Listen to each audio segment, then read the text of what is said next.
Análisis de la respuesta transitoria y estacionaria. Integrantes: Andrés Arenas Martínez, José Hernández Cruz, Julio César Flores López.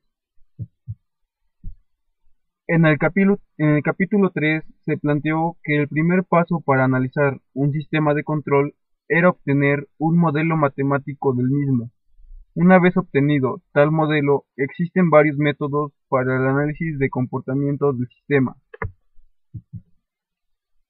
En la práctica, la señal de entrada para un sistema de control no se conoce con anticipación, pero es de naturaleza aleatoria, y la entrada instantánea no puede expresarse de forma analítica.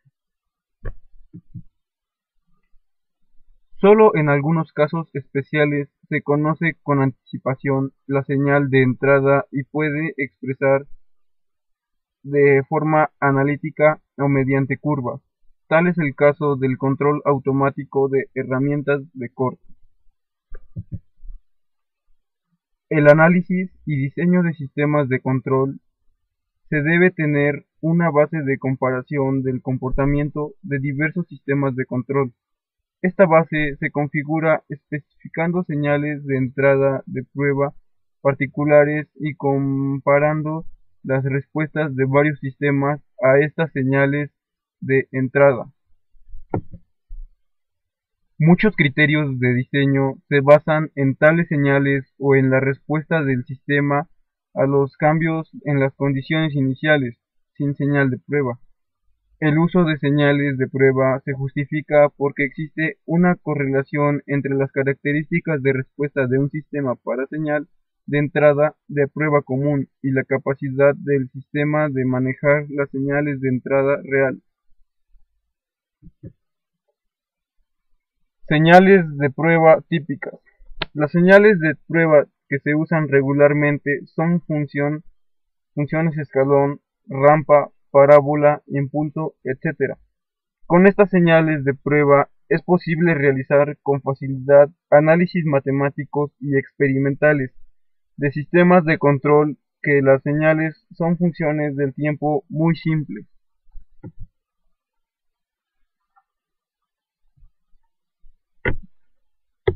La forma de entrada a la que el sistema está sujeto con mayor frecuencia en una operación normal determina cuál de las señales de entrada típicas se debe usar para analizar las características del sistema. Si las entradas para un sistema de control son funcionales del tiempo que cambian en forma gradual, una función rampa será una buena señal de prueba. Asimismo, si un sistema está sujeto a perturbaciones repentinas, una función escalón será una buena señal de prueba. Para un sistema sujeto a entradas de choque, una función impulso será la mejor. Una vez diseñado un sistema de control con base en las señales de prueba, por lo general el comportamiento del sistema en respuesta a las entradas reales es satisfactorio. El uso de tales señales de prueba permite comparar el comportamiento de todos los sistemas sobre la misma base. Respuesta transitoria y respuesta en estado estacionario. La respuesta en tiempo de un sistema de control consta de dos partes: la respuesta transitoria y la respuesta en estado estacionario. La respuesta transitoria se refiere a la que va del estado inicial al final. Por respuesta en estado estacionario se entiende la manera como se comporta la salida del sistema conforme t tiende al infinito. Por tanto, la respuesta del sistema c de t se puede escribir como se muestra en la fórmula, donde el primer término del miembro derecho de la ecuación es la respuesta transitoria y el segundo término de la respuesta en el estado es estacionario.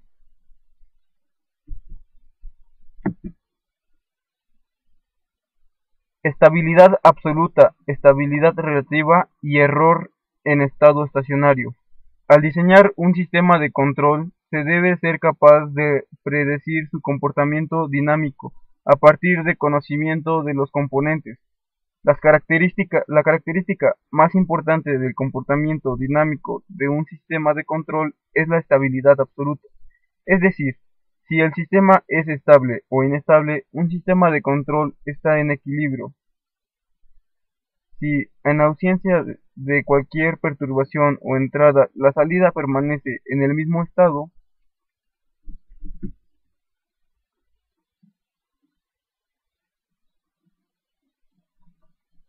un sistema de control lineal e invariante con el tiempo es estable si la salida determina por regresar a su estado de equilibrio cuando el sistema está sujeto a una condición inicial. Un sistema de control lineal e invariable con el tiempo es críticamente estable. Si las oscilaciones de la salida continúan de forma indefinida, él es inestable si la salida diverge sin límite a partir de su estado de equilibrio, cuando el sistema está sujeto a una condición inicial. En realidad, la salida de un sistema físico puede aumentar hasta cierto grado, pero puede estar limitada por detenciones mecánicas, o el sistema puede colapsarse o volver, pero puede estar limitada no lineal una vez que la salida excede cierta magnitud, por lo cual ya no se aplican las ecuaciones diferenciales lineales. Análisis de la respuesta transitoria. En general, los sistemas físicos reales que forman parte del sistema de control poseen inercias que le impiden seguir la señal de entrada de manera instantánea. Esto implica la existencia de un periodo transitorio que es necesario conocer, así como el tiempo requerido para llegar al estado estacionario. Especificaciones de la respuesta transitoria. Tiempo de retardo. Es el tiempo requerido para que la respuesta llegue a la mitad del valor final la primera vez. Tiempo de levantamiento. Es el tiempo requerido para que la respuesta crezca del 10 al 90, del 5 al 95 o del 0 al 100% de su valor final según la situación. Tiempo pico. Es el tiempo requerido por la respuesta para alcanzar el primer pico del sobreimpulso. Sobreimpulso. Es el valor pico máximo de la curva de respuesta medido desde la unidad. Tiempo de establecimiento. Es el tiempo requerido por la curva para la respuesta llegue y se quede dentro de un rango alrededor de un valor final de tamaño específico, por lo general 2%. Análisis del error en estado estacionario. En general, el error se puede ver como una señal que rápidamente debe ser minimizada y, si es posible, reducida a cero.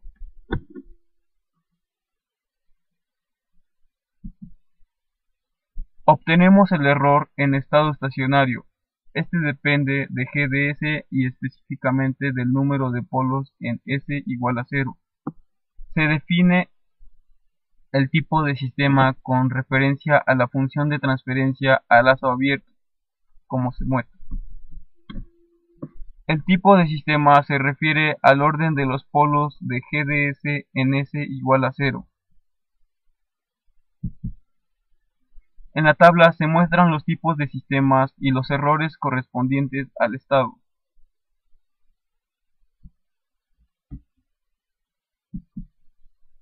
Análisis de la respuesta transitoria con MATLAB.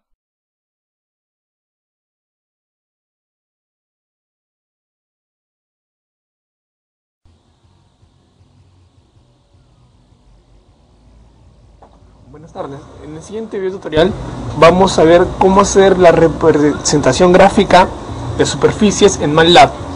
Recordemos que una función de dos variables se define de R2 a R, es decir, lleva un punto X e Y a un punto Z. Para practicar esto vamos a hacer un ejemplo. Vamos a intentar graficar esta superficie. definida de la siguiente manera: z igual a 1 sobre x cuadrado más y cuadrado más 1. Para ello la idea es la siguiente: definimos dominios para x y y, luego formamos todas las posibles parejas de puntos de x e y para luego evaluar estos puntos en la función correspondiente. Primero vamos a definir los dominios para x y para y. X igual de 0, de 0.1, el tamaño de paso hacia el 1, y y de 0 en 1 al 2. Una vez que tenemos los dominios, ahora vamos a ingresar nuestra función. Para ingresar la función vamos a llamarla f inline para que lo reconozca como función.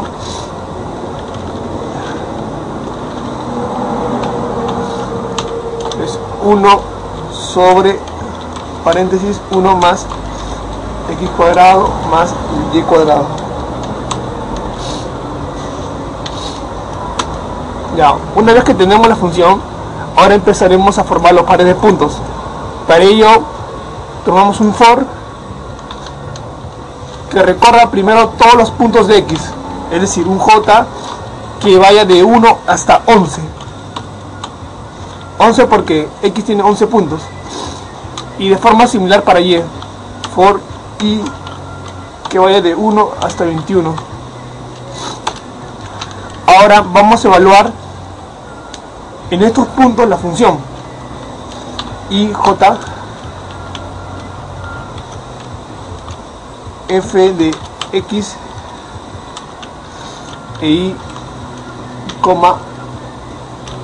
perdón, acá es j a y